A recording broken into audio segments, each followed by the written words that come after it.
Efisiensi pemerintah ternyata dinilai menyakitkan buat masyarakat kecil dan mengenakan pada orang-orang ternama. Kenapa bisa begitu? Baru-baru ini Kementerian Pertahanan mengangkat beberapa orang staf khusus. Ada nama beken Deddy Corbuzier diangkat sebagai staf khusus Pak Menteri. Di saat yang sama, banyak tenaga honorer ASN yang berkeluh kesah di sosial media karena harus dirumahkan. Di tengah wacana efisiensi anggaran yang digemakan oleh pemerintahan Presiden Prabowo, kita menyaksikan sebuah ironi besar.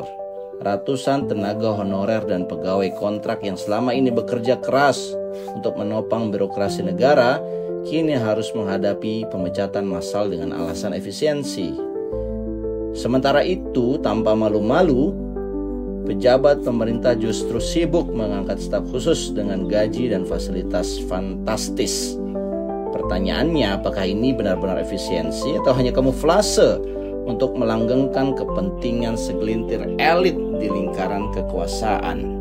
Para staf di TVRI, para staf di RRI, pemerintah daerah, Pemda, pegawai honorer di Pemda Bondowoso, di Pemda Lumajang menyatakan kepedihannya karena mereka harus kehilangan pekerjaan. Itu artinya anak-anak mereka kehilangan biaya sekolah, istri-istri di rumah kehilangan biaya untuk makan. Lalu di tengah krisis ini, Menteri Pertahanan dengan santainya mengangkat 6 staf khusus baru, termasuk public figure seperti Deddy Corbuzier. Tidak hanya di situ, kementerian lain pun melakukan hal yang serupa. Gaji pokok seorang staf khusus setara pejabat eselon 1 yaitu sekitar 19.939.000 per bulan ditambah tunjangan dan fasilitas lainnya sehingga total penghasilannya bisa mencapai 25 juta per bulan atau lebih. Sementara tenaga honorer hanya mendapatkan 2 juta saja di berbagai daerah secara rata-rata. Artinya satu staf khusus bisa membiayai sekitar 16 orang. Kalau ada 6 orang staf khusus, kalikan sendiri. Ada lebih dari 72 pegawai honorer yang bisa digaji dan mereka tidak perlu di-PHK. Inilah yang disebut sebagai efisiensi setengah hati. Kebijakan pemecatan tenaga honorer ini tidak hanya berdampak pada individu yang kehilangan pekerjaan, tetapi juga pada keluarga mereka. Ribuan keluarga kehilangan sumber penghasilan, anak-anak kehilangan biaya sekolah, dan masyarakat kehilangan pelayanan publik yang mereka butuhkan. Di sekolah-sekolah, guru honorer yang selama ini mengisi kekosongan tenaga pendidik harus angkat kaki tanpa jaminan pengganti. Di puskesmas-puskesmas, tenaga medis kontrak yang telah mengabdikan diri selama bertahun-tahun kini dibiarkan menganggur. Efisiensi macam apa yang hanya menyasar kalangan bawah, sementara di lingkaran atas para pejabat masih bisa dengan santai membagi-bagikan jabatan staf khusus kepada rekan-rekan mereka. Lantas apakah ini efisiensi yang digadang-gadang oleh Presiden Prabowo itu? Efisiensi untuk menyingkirkan yang lemah dan mengangkat orang-orang ternama dan elit-elit. Mengapa justru rakyat kecil yang dikorbankan? Mengapa para elit malah diberikan pekerjaan yang nyaman dalam posisi baru mereka? Kabinet Merah Putih yang digadang-gadang sebagai tim terbaik untuk menjalankan visi Prabowo ternyata malah menjadi pelaku utama dalam efisiensi omon-omon ini. Alih-alih membuktikan keberpihakan pada rakyat, mereka justru semakin menegaskan bahwa politik di negeri ini masih berkutat pada kepentingan oligarki, bukan kepentingan rakyat banyak. Menteri Pertahanan Syafri Samsudin yang bertanggung jawab atas kebijakan pertahanan dan efisiensi anggaran pemerintah yang seharusnya menjadi contoh dalam penegakan disiplin anggaran, justru memimpin parade pengangkatan staf khusus yang tidak masuk akal. Meskipun Kementerian Pertahanan tidak kena pemangkasan, namun memutuskan untuk mengangkat beberapa staf khusus telah mencederai hati publik. Kita harus protes bahwa efisiensi yang seperti ini adalah efisiensi yang mencederai perasaan publik. Lebih menyakitkan lagi, kebijakan ini bukan hanya terjadi di satu kementerian. Sebelumnya Kementerian Komdiji mengangkat staf khusus juga.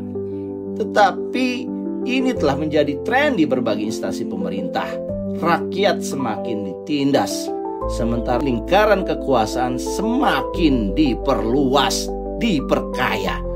Sudah saatnya kita menuntut keadilan. Efisiensi tidak boleh menjadi alat untuk menindas yang lemah dan menguntungkan yang kuat. Jika benar-benar ingin melakukan efisiensi, pemerintah harus mulai dari penghapusan pos-pos pemborosan di kalangan elit, bukan dengan menyingkirkan rakyat kecil yang bekerja keras untuk menjalankan roda birokrasi. Alih-alih merumahkan tenaga honorer, pemerintah harus segera mencari solusi yang lebih adil. Jika memang ada niat baik, tenaga honorer yang telah mengabdi selama bertahun-tahun seharusnya diprioritaskan untuk diangkat menjadi ASN atau setidaknya diberikan pelatihan dan kesempatan kerja yang layak. Jangan hanya bicara soal efisiensi jika nyatanya itu hanya menjadi alat untuk mengamankan kepentingan segelintir orang. Apabila Pak Prabowo ingin menjadi pemimpin pro rakyat, efisiensinya harus dirubah. Rampingkan kabinetnya, pangkas menteri wakil menterinya, pilih staf khusus yang kompeten, dan itu jangan terlalu banyak, dan berikan anggaran dari hasil efisiensi itu untuk memberikan pendidikan, pekerjaan, dan juga pembiayaan kepada UMKM. Itulah yang dibutuhkan oleh masyarakat. Yang jelas, kalau seandainya efisiensinya masih seperti ini, jangan salahkan. Banyak rakyat yang akan gusar dan akhirnya kredibilitas pemerintah akan berkurang. Kebijakan efisiensi anggaran yang ditetapkan oleh pemerintah seharusnya bertujuan untuk mengoptimalkan penggunaan dana demi kepentingan rakyat. Namun realitas di lapangan menunjukkan ironi besar. Ratusan tenaga honorer yang telah bertahun-tahun mengabdikan diri untuk kepentingan negara justru dirumahkan dengan alasan pemotongan biaya. Sementara pada saat yang sama, pemerintah malah mengangkat staf khusus dengan gaji dan fasilitas yang luar biasa.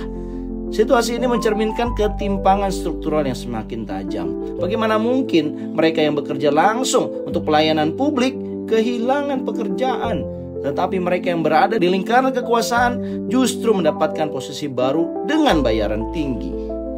Keputusan seperti ini hanya mempertegas bahwa efisiensi anggaran yang ditetapkan bukanlah efisiensi sejati, melainkan upaya untuk mempertahankan kepentingan elit sambil mengorbankan rakyat kecil. Jika benar-benar ingin menghemat anggaran, mengapa tidak mengurangi pengeluaran untuk jabatan-jabatan yang tidak berdampak langsung pada pelayanan publik? Mengapa harus tenaga honorer yang menjadi korban pertama dalam kebijakan ini? Masyarakat berhak mendapatkan transparansi dan keadilan dalam setiap kebijakan yang dibuat, bukan hanya janji kosong yang berpihak pada segelintir orang.